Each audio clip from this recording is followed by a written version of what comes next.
कैसे हैं आप सब? बढ़िया, ये मुझे मालूम है और मैं भी बहुत बढ़िया हूँ। मैं आप सबको एक बिग थैंक यू बोलना चाहती हूँ। क्यों? क्योंकि मेरा जो चैनल है वो स्लोली ग्रो कर रहा है। यानी आप सबके जो मोटिवेशंस हैं और आप सबके जो कमेंट्स हैं, मेरे चैनल को प्यार करते हैं, इसे देखते हैं, यही मेरे लिए बहुत है। फिर जो व्हाट्सएप पे मेरे को कमेंट्स मिलते हैं वो मुझे खुशी देता है। So thank you all of you. So once again welcome to my YouTube channel Kamni Jubar classes. So बच्चों, आज मैं नीट पेपर का पंचनामा बिल्कुल नहीं बोलने वाली हूँ। आज मैं डायरेक्ट स्टार्ट करने वाली हूँ क्योंकि ये टॉपिक थोड़ा सा लेंदी है। तो चलिए देखते हैं कौन सा टॉपिक है। oogenesis। यानी मैं आपको आज क्लास 12 का ह्यूमन रिप्रोडक्टिव सिस्टम पढ़ाने जा रही हूँ। इस ह्यूमन रिप्रोडक्टिव सिस्टम में फीमेल रिप्रोडक्टिव सिस्टम के अंदर oogenesis टॉपिक आता है। इस oogenesis को मैं एक्सप्लेन करने वाली हूँ। सो ये डायग्राम देख के आप लोग को सब समझ आ गया होगा कि मैंने किसका डायग्राम बनाया है। क्लियर? सो हम इसको स्टार्ट करते हैं।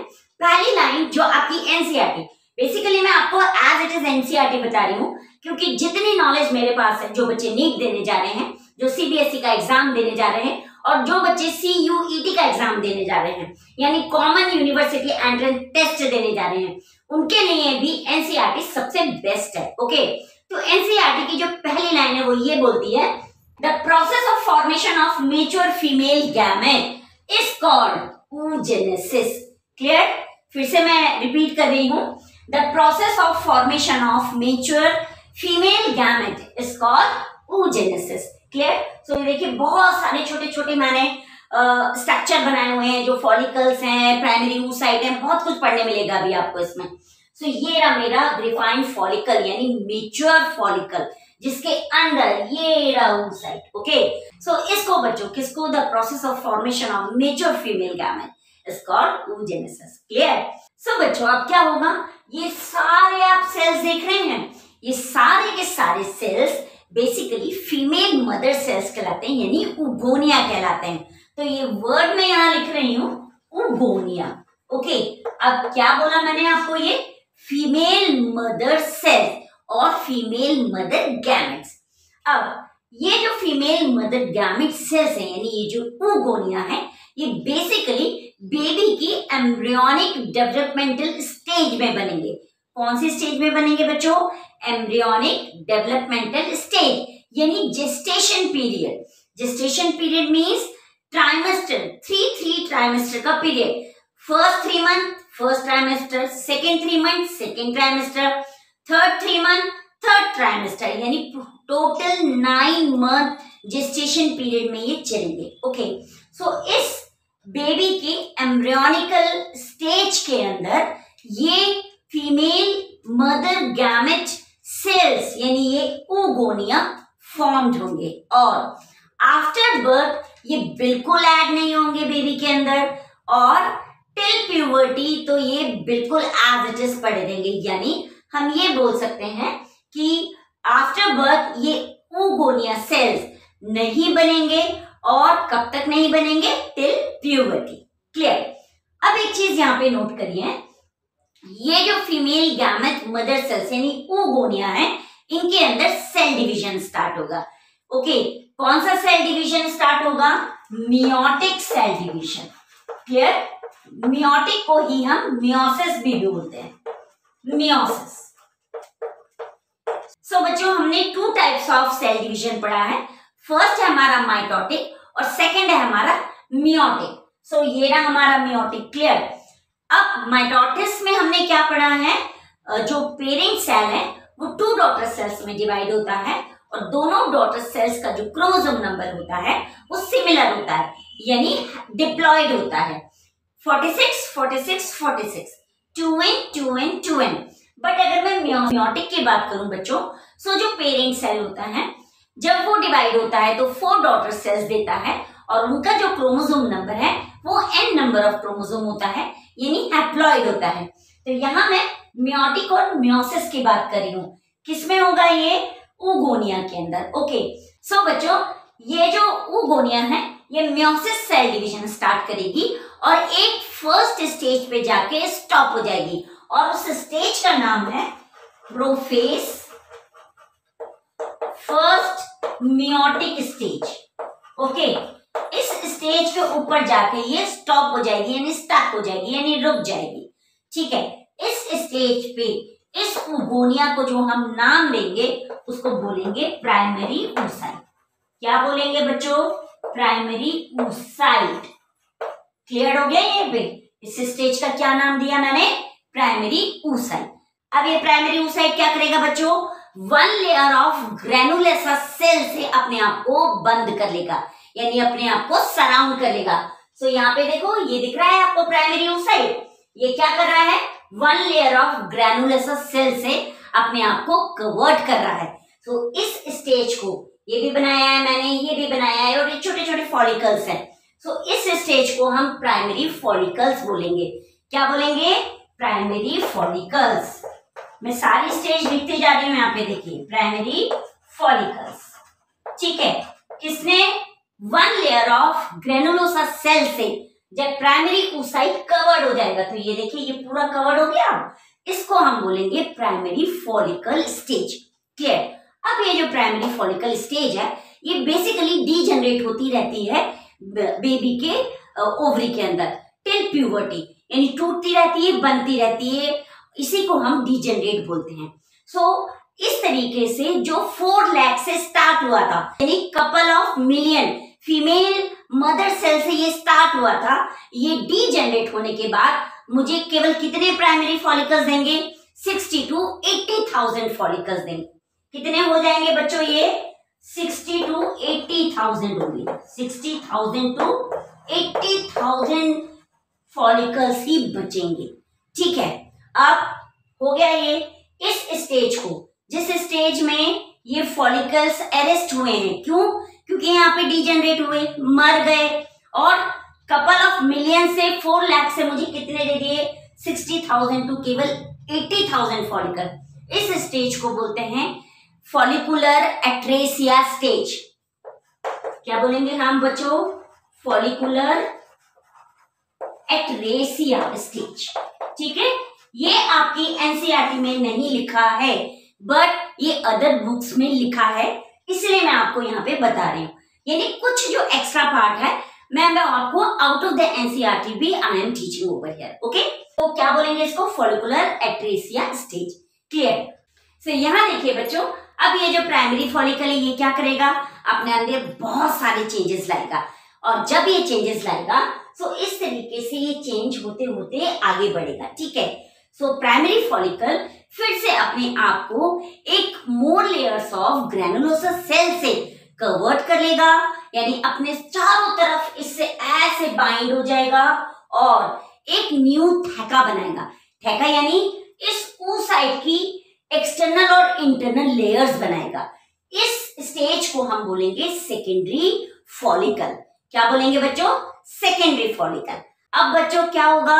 ये सेकेंडरी फॉलिकल अपने अंदर चेंजेस करेगा, और बहुत जल्दी ये सारे चेंजेस करते हुए टर्शियरी फॉलिकल में कन्वर्ट हो जाएगा। ये जो टर्शियरी फॉलिकल है ये मोर ग्रैनुलोसा सेल से कवर्ड होगी और एक फ्लूइड फिल्ड कैविटी बनाएगी।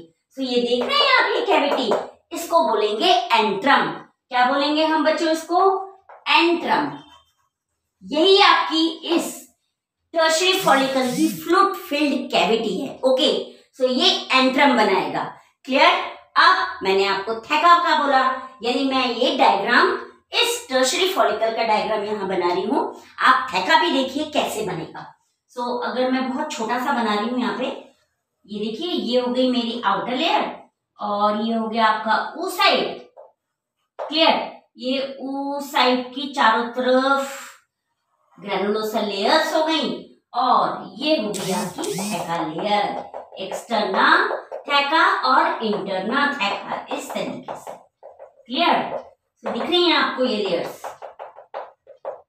क्लियर? यानी ये लेयर्स क्या हुई? मेरी ग्रेनुलोसा सेल्स की लेयर। कौन सी? ये वाली सारी। किसके पास है? ये oocyte के पास। प्राइमरी oocyte ही चल रहा है अभी, ध्यान रखिएगा। तो देख रहे हैं बच्चों ये आप थैका, तो ये है थैका एक्सटर्ना, थैका एक्सटर्ना, और ये अंदर वाला थैका इंटरना। कौन सा थैका है बच्चों? ये जो थैका इंटरना है ये, ठीक है, और ये थैका एक्सटर्ना, और ये हमारा कौन सा है, टर्शरी फॉलिकल, जिसने फ्लूइड फिल्ड कैविटी बनाई है, क्या बोलते हैं इसको, एंट्रम। ओके, अब इसके पास क्या है अभी, प्राइमरी oocyte, क्या है अभी, प्राइमरी oocyte ही है इसके पास। कौन सी स्टेज पे अटका था ये बच्चों, ये प्रोफेज की फर्स्ट मियोटिक स्टेज पे स्टॉप हो गया था, इसने डिवीजन नहीं किया था। फिर इसने क्या किया, अपने आप को ग्रो किया, और फाइनली टर्शरी फॉलिकल के अंदर ये प्राइमरी oocyte ही बैठा हुआ है। सो बच्चों, इस स्टेज पे कौन सी, प्रोफेज फर्स्ट मियोटिक स्टेज अपने आप को कंप्लीट करेगी और मुझे एक अनइक्वल डिवीजन देगी। अनइक्वल डिवीजन यानी मुझे प्राइमरी oocyte से सेकेंडरी oocyte देगी और एक पोलर बॉडी देगी। क्या देगी, पोलर बॉडी। ठीक है, अनइक्वल डिवीजन, पहला secondary oocyte and second one tiny polar body. Okay, अब स्टेज पे क्या हुआ, यानी ये स्टेज ने मुझे सेकेंडरी oocyte दे दिया।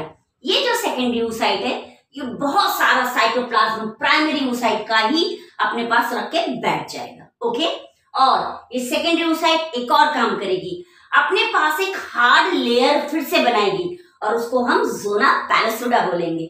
आप बुक में, एनसीईआरटी के बुक में ये डायग्राम देख सकते हैं। सो बच्चों, ये आपने टर्शरी फॉलिकल देखा। ये जो टर्शरी फॉलिकल है, ये सून ट्रांसफर हो जाएगा एक मेजर फॉलिकल में, और उसको हम बोलेंगे ग्रेफियन फॉलिकल। क्या बोलेंगे, ग्रेफियन फॉलिकल। तो ये रहा हमारा ग्रेफियन फॉलिकल, और इसके पास क्या है बच्चों, इसके पास ये रहा सेकेंडरी oocyte, दिख रहा है ये पिंक कलर का सेकेंडरी oocyte। ये जो सेकेंडरी oocyte है, बेसिकली यही हमको ओवा देगा। ओके, अब क्या होगा, ये जो ग्रेफियन फॉलिकल है, ये सून रप्चर होगा, और ये देखिए ये रहा रप्चर का डायग्राम, ये रप्चर होगा और मुझे सेकेंडरी oocyte को रिलीज कर देगा।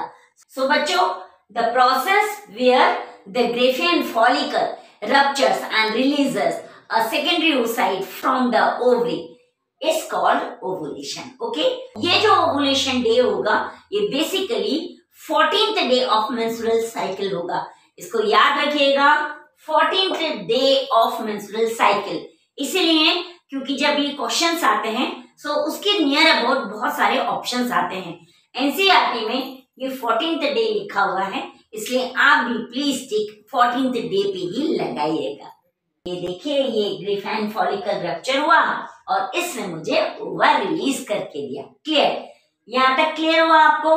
अब क्या होगा बच्चों, ये जो हाफ फिल्ड एंट्रम है यानी ग्रेफियन फॉलिकल है, इसकी जो आधी टूटी बॉडी है वो बेसिकली येलो कलर की होगी। क्यों येलो कलर की होगी, क्योंकि उसके अंदर एक पिगमेंट होता है ल्यूटेन पिगमेंट। तो ये देख रहे हैं मैंने येलो कलर का बनाया है, ये भी देखिए येलो कलर का बना है, यानी ये पिगमेंट के कारण है। कौन सा पिगमेंट है, ल्यूटेन, इसीलिए इसको येलो कलर बॉडी बोलते हैं और इसका नाम क्या होता है, कॉर्पस ल्यूटियम। ये जो कॉर्पस ल्यूटियम है बच्चों, ये full amount of progesterone release करके मुझे देगा। प्रोजेस्टेरॉन फीमेल रिप्रोडक्टिव सिस्टम के लिए सबसे इंपॉर्टेंट हार्मोन है, luteinizing hormone, oestrogen hormone and the follicle stimulating hormone. बच्चों यहाँ पे यानी कॉर्पस ल्यूटियम हमको क्या देगा, a large amount of progesterone देगा और few amount of oestrogen release करके देगा। अब क्या होगा, कुछ दिन तक ये कॉर्पस ल्यूटियम ऐसे ही अपने आप को मेंटेन करके रखेगा, लेकिन जब देखेगा कि ओवा अनफर्टिलाइज्ड है तो ऑटोमेटिकली ये जो कॉर्पस ल्यूटियम है ये व्हाइट स्कार बॉडी में कन्वर्ट हो जाएगा और उस व्हाइट स्कार बॉडी को हम क्या बोलेंगे, कॉर्पस एल्बिकेंस। ओके, सो इस तरीके से आपका ये जो ओवुलेशन का प्रोसेस है वो यहाँ पे कंप्लीट हुआ। क्लियर। सो बच्चों, ये वो स्टेज है जब ये चलती है तो ऑटोमेटिकली कॉर्पस ल्यूटियम और कॉर्पस एल्बिकेंस बनता ही बनता है, देन मेंस्ट्रुअल साइकिल स्टार्ट होती है। सो मेंस्ट्रुअल साइकिल मैं आपको बाद में पढ़ाऊंगी, पहले केवल मैं वो चेंजेस पढ़ा रही हूँ जिसको याद करना कंपलसरी है। एक बार तो आपको रटना ही होगा। क्लियर। तो चलिए बच्चों, एक क्विक रिवीजन ले लेते हैं। कैसे, हमने ये पढ़ा कि जो process of formation of mature female gamete है उस प्रोसेस को हम oogenesis कहते हैं। ये जो oogenesis प्रोसेस है ये बेसिकली मदर वूम में जब बेबी आती है तभी से स्टार्ट हो जाती है। उस बेबी यानी उस फीटल ओवरी के अंदर at the end of the 3 months पे जब वो ओवरी उस बेबी के अंदर बनती है तो वहां पे couples of millions of female mother gametes बन जाते हैं। उन फीमेल मदर गैमेट्स को हम ओगोनिया कहते हैं। ठीक है, अब बुक के अंदर ये भी लिखा है कि टिल आफ्टर बर्थ ये जो ओगोनिया है बेबी के अंदर कभी नहीं बनते। टिल प्यूबर्टी कोई एक भी ऐड नहीं होता, यानी जितने ओगोनिया बनने हैं वो जेस्टेशन पीरियड में ही बेबी के अंदर बनेंगे। ओके, देन आफ्टर दैट ये ऑटोमेटिकली जो फीमेल मदर गैमेट सेल है यानी जो ओगोनिया है वो अपने आप में सेल डिवीजन स्टार्ट करते हैं और प्रोफेस फर्स्ट मियोटिक डिवीजन में जाके स्टक हो जाते हैं। ठीक है, यानी अटक जाते हैं। अब जब ये अटक गए तो हमको बेसिकली एक प्राइमरी oocyte देते हैं। ये जो प्राइमरी oocyte है ये अपने क्या करेगा, 1 लेयर ऑफ ग्रैनुलोसा सेल्स बनाएगा, 1 लेयर ऑफ ग्रैनुलोसा सेल से कवर हो जाएगा और इस स्टेज को हम बोलेंगे प्राइमरी फॉलिकल स्टेज। ओके, ये जो प्राइमरी फॉलिकल स्टेज है ये बहुत सारे चेंजेस करेगा क्योंकि कपल्स ऑफ मिलियंस में है तो ये डीजेनरेट भी होंगे। जब डीजेनरेट होंगे तो ऐसी कंडीशन को हम फॉलिकुलर एट्रेसिया स्टेज बोलते हैं और इस स्टेज पे मुझे 60,000 to 80,000 प्राइमरी फॉलिकल्स मिलेंगे। ठीक है, अब ये जो प्राइमरी फॉलिकल्स हैं ये फिर से कन्वर्जन करेंगे अपने लेयर, अपने में मोर ग्रैनुलोसा सेल्स की लेयर बनाएंगे और एक थैका बनाएंगे। सो ऐसे स्टेज को हम सेकेंडरी फॉलिकुलर स्टेज बोलेंगे। ये जो सेकेंडरी फॉलिकुलर स्टेज है ये सून फिर से कन्वर्जन करेगी और बहुत सारे लेयर्स के साथ प्राइमरी oocyte को अपने अंदर कवर कर लेगी, यानी मोर ग्रैनुलोसा सेल के साथ साथ एक एंट्रम भी बनाएगी जो बेसिकली फ्लूइड फिल्ड एंट्रम कहलाएगा। ठीक है, जिसको हम टर्शियरी फॉलिकल स्टेज बोलेंगे। ओके, इस टर्शियरी फॉलिकल स्टेज के पास अभी क्या है बच्चों, प्राइमरी oocyte ही है। ये स्टेज हमको एक थैका लेयर बना के देगी, एक्सटर्नल थैका और इंटरनल थैका। इसके बाद ये जो टर्शियरी फॉलिकल है वो सून अपने आप में इस प्रोफेज फर्स्ट मियोटिक डिवीजन को कवर करेगा यानी कंप्लीट करेगा और मुझे अनइक्वल डिवीजन देगा जिसमें सेकेंडरी oocyte मिलेगा और 1 टाइनी पोलर बॉडी मिलेगी। अब ये जो टर्शियरी फॉलिकल है ये सून कन्वर्ट होगा और मुझे ग्रेफाइन फॉलिकल दे देगा। ग्रेफाइन फॉलिकल यहीं पे अटक जाएगा किसके साथ, सेकेंडरी oocyte के साथ। और सेकेंडरी oocyte क्या करेगा, जल्दी से अपने पास एक बाहर आउटर हार्ड लेयर बनाएगा जिसको हम ज़ोना पैलोसोडा भी बोलेंगे। ठीक है, इसके बाद कुछ टाइम बाद ये ग्रेफाइन फॉलिकल रप्चर होगा और मुझे सेकेंडरी oocyte दे देगा, यानी इसी स्टेज को हम ओवुलेशन स्टेज भी बोलते हैं। अब ये जो हाफ ग्रेफाइन फॉलिकल है जिसके अंदर येलो कलर का बॉडी है, ओके, ऐसे fluid filled yellow colour body को हम कॉर्पस ल्यूटियम बोलेंगे। ये जो कॉर्पस ल्यूटियम है ये कॉर्पस एल्बिकेंस में कन्वर्ट होगा और फाइनली मेंस्ट्रुएशन साइकिल की तरफ बढ़ जाएगा। ओके, सो कैसा लगा आपको इस oogenesis छोटे से टॉपिक का एक्सप्लेनेशन? प्लीज मेरे चैनल को लाइक करें, सब्सक्राइब करें, शेयर करें और मोटिवेशन देना ना भूलें, क्योंकि आप जो लाइक, सब्सक्राइब, शेयर और मोटिवेशन देते हैं उसी से मेरी हिम्मत दिन पे दिन बढ़ती जा रही है कि मैं आपको बहुत सिंपल एक्सप्लेनेशन में मोर एंड मोर वीडियोस बना के दूं। Thank you and have a nice day.